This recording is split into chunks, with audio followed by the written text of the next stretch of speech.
Assalamualaikum warahmatullahi wabarakatuh. Selamat pagi anak-anak. Bagaimana kabarmu hari ini?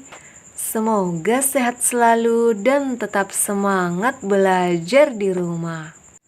Nah, kembali lagi hari ini kita belajar mata pelajaran PJOK, Pendidikan Jasmani, Olahraga, dan Kesehatan. Sebelum kita memulai pelajaran, mari kita berdoa dulu. Doa dimulai. Doa selesai. Hari ini kita sudah masuk di bab 5, yaitu aktivitas kebugaran jasmani. Yang akan kita bahas bagian A, kebugaran jasmani, bagian B, unsur-unsur kebugaran jasmani, bagian C, faktor yang mempengaruhi kebugaran jasmani, dan bagian D, bentuk latihan kebugaran jasmani. Yang pertama yang akan kita bahas hari ini adalah bagian A, kebugaran jasmani. Kebugaran jasmani adalah kemampuan seseorang untuk melakukan aktivitas tanpa mengalami kelelahan yang berlebihan.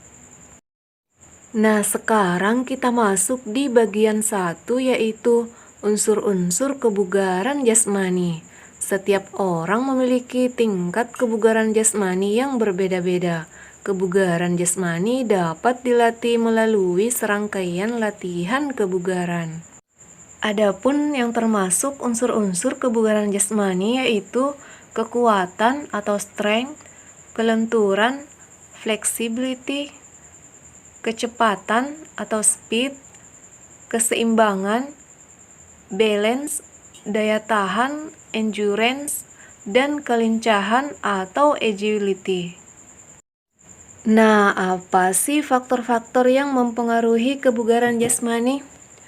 Kebugaran jasmani dipengaruhi oleh faktor jasmani atau fisik, keturunan, usia, jenis kelamin, aktivitas fisik, pola istirahat, serta pola makan atau gizi dan makanan. Nah, sekarang kita masuk di bagian B, yaitu bentuk latihan kebugaran jasmani. Yang pertama adalah lompat tali atau skipping. Lompat tali berguna untuk melatih ketangkasan dan kekuatan otot kaki.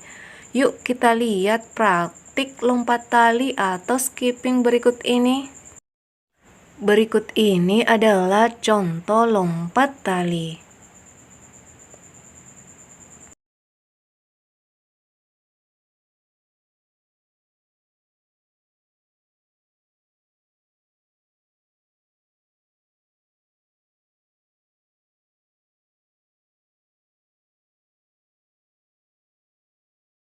Selanjutnya yang kedua adalah sit up.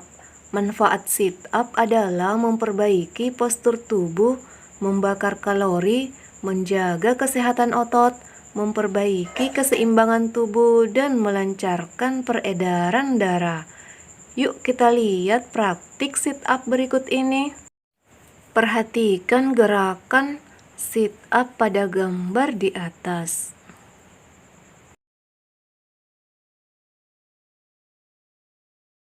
Nah, sekarang kita masuk di bagian 3, yaitu push up. Gerakan push up bertujuan melatih kekuatan otot dada, bahu, dan lengan bagian luar atau tricep. Berikut adalah contoh gerakan push up. Perhatikan gerakan pada gambar berikut ini.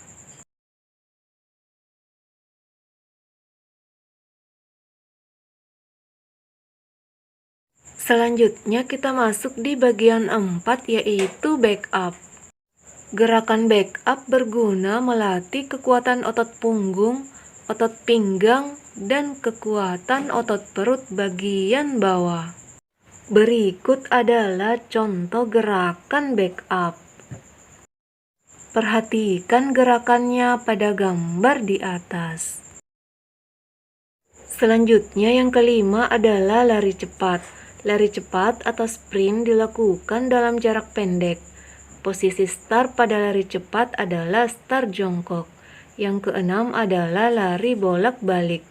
Lari bolak-balik atau shuttle run bertujuan untuk mengukur kelincahan. Nah, hari ini kita sudah masuk di bagian C, pengukuran tingkat kebugaran jasmani.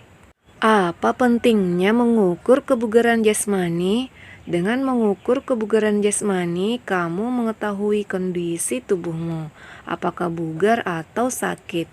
Jika kamu rutin berolahraga, pengukuran tingkat kebugaran jasmani dapat mengetahui keberhasilan dalam latihanmu. Nah, bagaimanakah cara mengukur kebugaran jasmani? Yuk kita pelajari lebih lanjut. Cara mengukur kebugaran jasmani yang pertama adalah mengukur denyut nadi. Denyut nadi adalah detak jantung yang dapat dirasakan pada nadi. Denyut nadi yang cepat menunjukkan perubahan secara tiba-tiba tekanan jantung yang dirambatkan pada pembuluh darah. Denyut nadi dihasilkan pompa jantung untuk mengalirkan darah dan masuk dalam arteri. Adapun cara mengukur denyut nadi adalah sebagai berikut. Bagian A, menghitung denyut nadi pada pergelangan tangan. Caranya adalah sentuhlah pergelangan tangan bagian dalam dengan ujung jari telunjuk dan jari tengah. Tekan perlahan dan rasakan denyutan. Hitunglah denyutan selama 30 detik. Kemudian hasilnya dikalikan 2. Hasil perkalian ini untuk mengetahui denyut nadi per menit. Nah, selanjutnya kita masuk di bagian B, menghitung denyut nadi di bawah telinga dan rahang. Penghitungan denyut nadi juga dapat dilakukan pada area sekitar leher. Sentuh daerah leher di bawah telinga dan rahang dengan jari telunjuk dan jari tengah. Tekan perlahan dan rasakan denyutannya. Hitung denyutan selama 30 detik, kemudian hasilnya dikalikan 2. Dengan cara ini, kamu dapat mengetahui jumlah denyut nadi per menit. Nah, sekarang kita masuk di bagian 2, menghitung kekuatan. Untuk mengetahui kekuatan tubuhmu, kamu dapat mengujinya dengan push up. Kamu dapat melakukan push up selama 30 detik. Selama durasi itu, berapa banyak kamu dapat melakukan push up? Selanjutnya bagian 3, menghitung kelenturan. Kelenturan termasuk komponen kebugaran jasmani yang penting.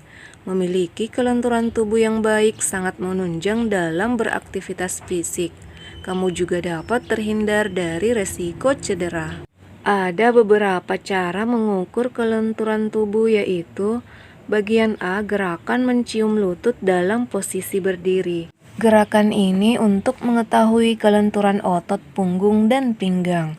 Bagian B, berbaring dengan sikap kangkang. Gerakan ini untuk mengetahui kelenturan otot pinggang. Nah, sekarang kita masuk di bagian 4, yaitu mengukur daya tahan. Pengukuran daya tahan tubuh dapat dilakukan dengan lari jogging. Aktivitas fisik ini sangat murah tetapi menyehatkan. Nah, jika kamu mampu menempuh jarak 2000 meter lebih, kebugaran jasmanimu dikategorikan baik. Jika menempuh jarak 2000 sampai 1000 meter, kebugaran jasmanimu dikategorikan sedang. Jika hanya menempuh kurang dari 1000 meter, kebugaran jasmanimu dikategorikan kurang. Nah, Ananda sekalian, itulah tadi pembelajaran kita hari ini tentang kebugaran jasmani. Jika ada yang belum kamu pahami, silahkan bertanya. Sebelum menutup pembelajaran kita hari ini, mari kita berdoa dulu. Doa dimulai. Doa selesai. Wassalamualaikum warahmatullahi wabarakatuh.